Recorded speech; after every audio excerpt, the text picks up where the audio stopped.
There we are. Let's give a big, warm hug to someone I have known for over a decade. Cheryl Rankin holds a special space in my heart. When I restarted my community after my 3 dances with death, I finally got to meet her again after a whole decade at a Second Cup cafe nearby, and she told me, "I'm so happy to be a part of your community." That simple, heartfelt statement, it meant the world to me. Reconnecting with her after so many years has been a joy. I've always looked up to this lady. I'm so thrilled that today she's here as a speaker at our summit. Let's tell you a little bit about Cheryl. She is the powerhouse behind Fit for Business. That's the name of her business. It's a business consulting company. She's dedicated to helping entrepreneurs grow to their next level. Think of her as your business's personal trainer. She shapes up your sales, she adds muscle to your marketing, and she tightens your budget, and she makes your business healthier overall. Cheryl's track record speaks for itself. She's helped a company grow from 200 members to 3,000 in just 3 years. She's doubled the profits of a 13-year-old business that had hit its plateau. She also helped another business triple its best monthly sales ever. So with her proven strategies under her wing, her passion for helping solopreneurs succeed, Cheryl launched her own consulting business to share this expertise with entrepreneurs like you. Today, she's going to talk about on her signature topic, $0 marketing. In 2012, when I've known Cheryl, she was known as the $0 marketing lady. Even today, she's the $0 marketing lady.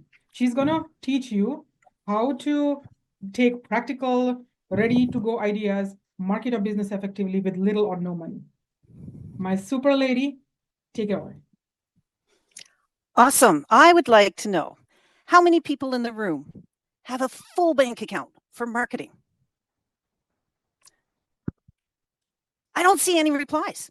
Nobody has a full bank account for marketing. And especially if you're brand new, chances are you've got no money or the absolute minimal money for marketing. So let's jump in. I want to give you lots of tips and hints on how to market your business with little or no money. I call it $0 marketing. So number one, who's your target market? Everybody's heard the terminology target market before. In a textbook, in a workshop, in a sales workshop, in a marketing workshop, doesn't matter. You've heard the words. But most people don't do a very good job of figuring out their target market. So I'm going to give you homework, and I haven't even done my speech yet. I want everyone to write down 20 things about their target market. Now, you don't have to do it right now, but most people stop after 4 or 5. They say, oh, it's ladies. They're over 40. They drive a car. They live in the city, and they have kids, and they stop. Well, you know what? The magic happens around number 13 or 14.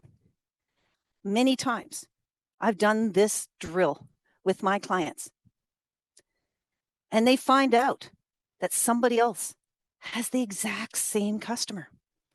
So a quick example, a personal trainer, when we did this, around number 13 or 14, she said, everybody buys their food at Susie's health food store. And I said, if I get you 10 more customers, how many shop at Susie's health food store? And she says 8. Okay, awesome. What's the deal with Susie? Nothing. I'm like, holy moly, there's so many ideas in my head. You can do a newsletter. You can trade articles. You could do a coupon that you give to her to give to everybody. You could do a draw. You could put a booth in her place. You could team up and have a booth outside at a community event. Man, I can think of 20 ideas just because of that one possible connection. A different customer is a business consultant. He says, oh, don't waste my time on target market. They won't answer their phone. I said, no, we got to do it. When we did it for his, we figured out he's too busy to answer his phone because he never takes vacations. He is working extra hours. Why is he going to take a phone call from a salesperson? Zero chance. So in his case, we created a gift box. It had a CD that was a 45-minute workshop. It had a gift card for a coffee shop, and it had an invitation that said, listen to this while you drive to and from work. Enjoy a coffee. Here's some info. And from those 30 boxes that we delivered to his target market, he got 5 customers. You know what? The more you know your target market, the easier it is to market, and the easier it is to close the sale. And one reminder is use the jargon they understand. Engineers use all kinds of jargon, LSVWs, TTC, LRT, doesn't matter. But if your target market doesn't use that terminology, the message is gone. Even if they know the terminology, use the long words. It makes your message stronger, and they're not spending their time translating the definition for that acronym. Think outside the box. Lots of people just say, well, this is what I did last time. I'm going to do it again. Here's an example. I have a mini canoe and even the paddle.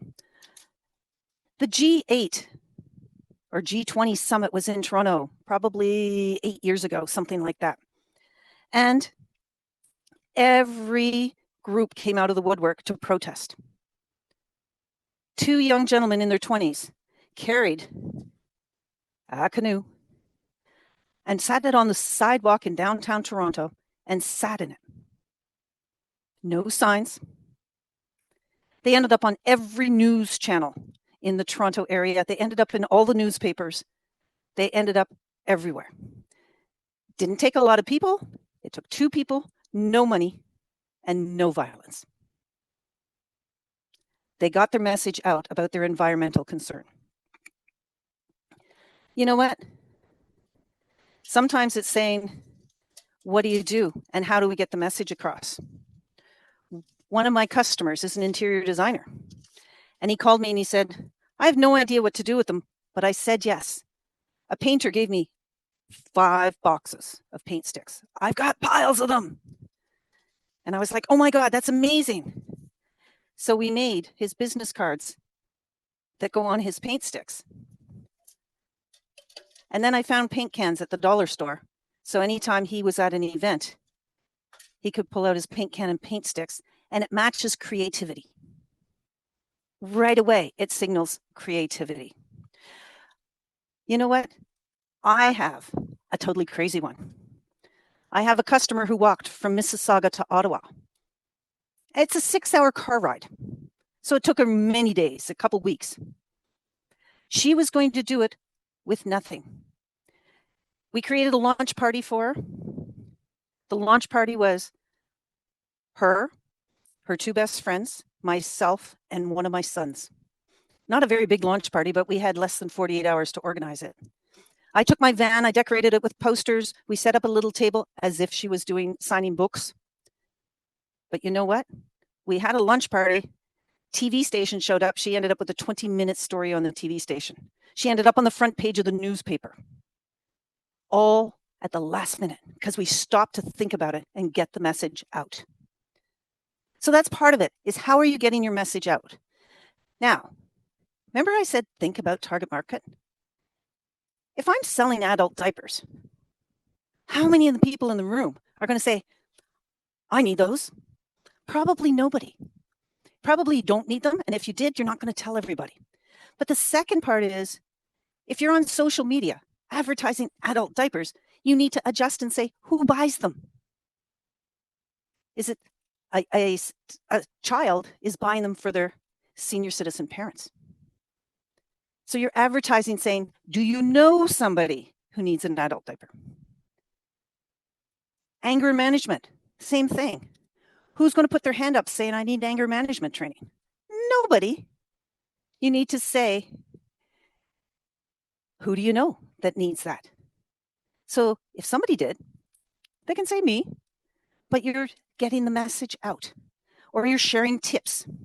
One of the things I love doing for my own business is I created a tip sheet. Oh, this one's a little wrinkled because I've used it so many times for the presentation. Instead of a business card, I hand the tip sheet out. The coolest thing is I was at an event, and one of the guys said, I put that on a bulletin board in front of my desk. You know what? That person's been a customer over and over again. I've got the best advertising in the world. I'm on his bulletin board in front of his desk. He sees my name every day. Where did the business card go? Maybe into that shoebox and just disappeared. Maybe into a contact list and just disappeared. You know what? I think you really need to say, who's my target market? And then all of these ideas are going to come out. But what about all the things that come at you? Oh, there's a big sale. Oh my gosh, we can get postcards to the houses, and instead of being $3,000, it's only $500. Do it this week. You know what? You have to stop and evaluate that opportunity and see if it matches your target market. I have a customer who took advantage of one of those. He's business to business. So his postcard got out to 5,000 people in their houses. The chances of him finding somebody are really small. If he had done the same thing and said, I want to do it through the post office, but please give it to businesses only, his results would have been even better. What about the opportunity to put something in a gift bag at an event? Most gift bags say, you must have an actual gift. You can't just give us your business card. You can't just give us a coupon. One of my customers is a general contractor. We put a paintbrush on his business card. They accepted it and were very happy. Now he got into everybody's gift bag, and that was the only cost. So every paintbrush cost 20 cents because it was 5 for $1 at the dollar store. I use my email for everything. My tennis club needs somebody to send an email. I'll do it. My business group says they want to have a special event. I'll be the contact person because now everybody gets my name and my email. How many people in the room accidentally tell other people they're in business? Oh, come on. When the cashier says, why are you doing groceries at 11 o'clock in the morning? You've got to say, it's awesome. I run my own business. And 99% of the time, they ask, what do you do? Awesome. I get to tell somebody what I do. I'm photocopying at Staples. And I say, oh, thank goodness I needed these for my business. And guess what? What do you do? Same thing. I get to tell them. So I don't do sales pitches to my family and friends every single time I talk to them, but I accidentally remind them I'm still in business. Oh, I had a great week. I did a presentation. Oh, I had a great week. And an example of a project or something. I'm telling people I'm in business, but I'm not always doing a sales pitch. The big one everybody thinks of when you say no dollars marketing, social media. Almost everybody's on social media.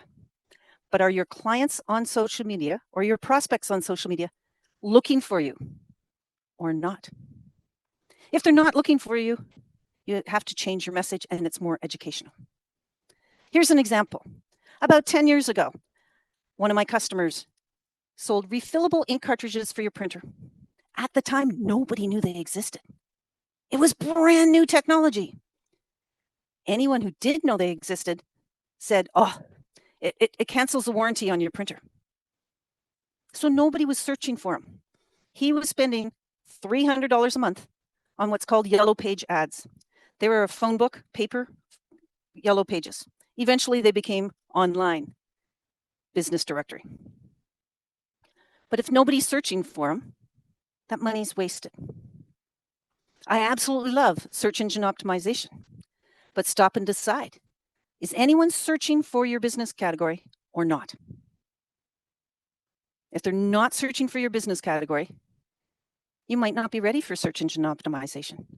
You might be better to spend the time, the energy, the money educating people about your category. I think of an organizational person that's going to come to my house and organize my pile of papers or organize my closet of t-shirts. Now, first thing that pops in my head, I can't hire them. Because if I hire them, I'm a failure. Because I'm Supermom. Supermom does work, business, house, kids. The list is huge. So if I have to admit failure that I need to hire someone for an organization, that's a problem. But if that organizational person says, I can help get your house ready for a special event. Awesome, come on in, help me. I don't have enough time to get ready for a special event. Let's go. And while they're helping me, they're giving me a tip or two on how to organize. Now I'm paying them to help me clean up and get ready for that special event, but the actual organizing, they're going to have to come back and do on another day. I have one more example here.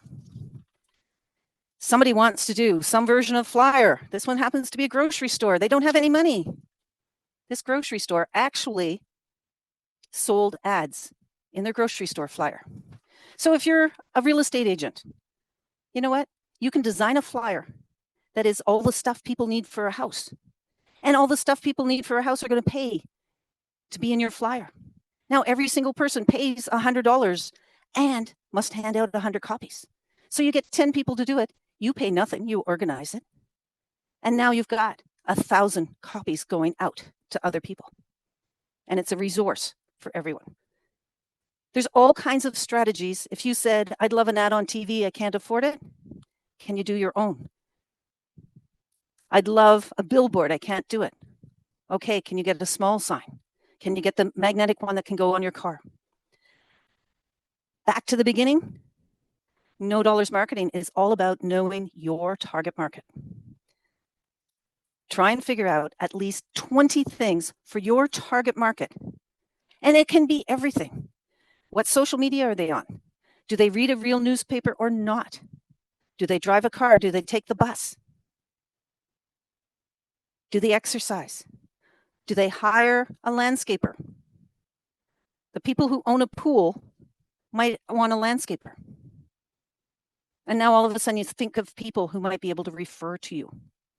The more detail you think of for that list, the easier it is to think of new ideas or better ideas and even stronger words to get your message across, to get your customers.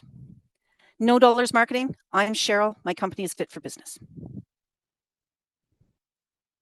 And we are open to questions.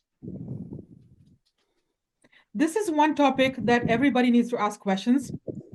And we have only 31 people in the room. I'm expecting 62 questions. Come on, Hala, let's start. I'm just blown away by the authenticity, the real. I got chills. I even had tears in my eyes.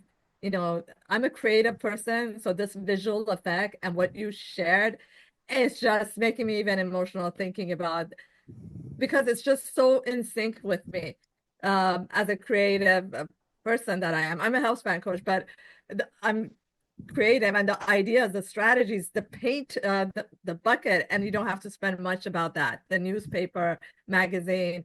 I'm just in awe. I'm out of words, but I would love to meet with you because I'm just speechless, as I said. I'm just like, wow, so many ideas, so many steps, and so many ways of doing this that is in sync with me without all of this other stuff.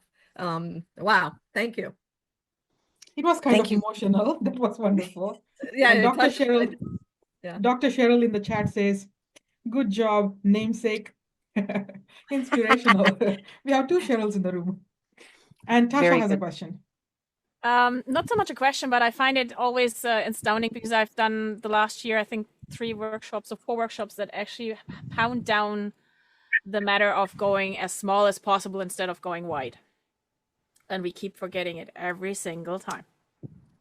Mm-hmm. Yeah. And I've done marketing. I have a diploma in marketing 30 years ago. We learned that keep it as small as possible, make your group visible and not so extended that you can't keep it in check, right? And every time we go back to make it big. Bigger is better, and it's not. So I'm going to sneak in one comment. You have your target market, but somebody walks up to you with money to buy, you can still sell to them. Yeah, that's absolutely right. But I can't cater to everybody if I want to reach a certain group that is like, I can cater to 100%, but if that 100%, only 5% of that is my market, it doesn't make sense because I'm like wasting time, resources, and money. Right? Exactly. Yeah. Exactly. Claire. Hi, I'm glad you're in the same town with me. So we can have a coffee. So my question is, I offer a product like health wellness. I also have an opportunity for somebody making money part-time, whatever. If the Mississauga News is still a good avenue to post little ads there. Only if it matches your target market. So if your target market is university students, no. If your target market is senior citizens, maybe, because they tend to read the paper cover to cover. Yeah, because I never collect this paper. I always throw out to the garbage. Yeah. So yeah, good answer. Thank you. Everything has How about a you, space. Joanne? Joanne? Did I just let you know that the canoe made it all the way to the UK? That story made it to the UK? That is so Literally cool. made it to the UK. You rocked it, Cheryl. Johan has a question. Yes, I was gonna say, like you mentioned that that list of 20 things. I absolutely agree with that. And the 4, yes, it's easy. Do you have any recommendations on how to really get down into the details to really figure out what your target market is doing in detail? How to get down to the details? I think it's just ask questions. Think 360, and create a list and just try and do it that way. A different strategy, if you've already got customers, pick your favorite customer and then see if you can figure out 20 things about them, and then look at it again and see if it makes sense. Oh, that makes sense. Yeah. Create a Because then you could stereotype. ask them directly, right? Yeah, or you could just have a chat and, by the way, where do you shop? Or let's have a Zoom session and just chat. Why not? Maybe you do a survey of current customers and everybody wins a coupon or something, and then you get a little bit more information about current customers. Jennifer. Thank you. Jennifer. Cheryl, thank you. And thank you for making it so interactive. I love it. Just keeps me in. And I was just writing a note. I was like, okay, the 20 questions, go to my avatars, like my favorite clients. So you just answered my question. So now I'm going to come up with one on the fly for you. What I was really thinking is so what type of, how do you work with your clients? So are you privately working with your clients? Do you have group programs? How do you work with your clients? I have a couple of different things I do. One is a brainstorming session, which is 2 hours, and this 20 things and the first few ideas comes right out of that session. Another thing I've got is a 100-day business challenge, and it's trying to help you walk through that all by yourself, but marketing's only one piece in that. Okay, cool. I'm loving the 100-day challenge, by the way. We just completed day 25, and I'm looking forward to finishing the symposium, and I can get back next week. Yes. I don't know if you noticed, I took you out of that group. I'm putting you in a different group so that this week you didn't have to think they were just piling up. I know. I got that right away. I was trying to take care of you. George. Oh, hi, Cheryl. I joined a little late, got caught up in too much today, but I'm happy that I caught part of it. So, just more of a weird question.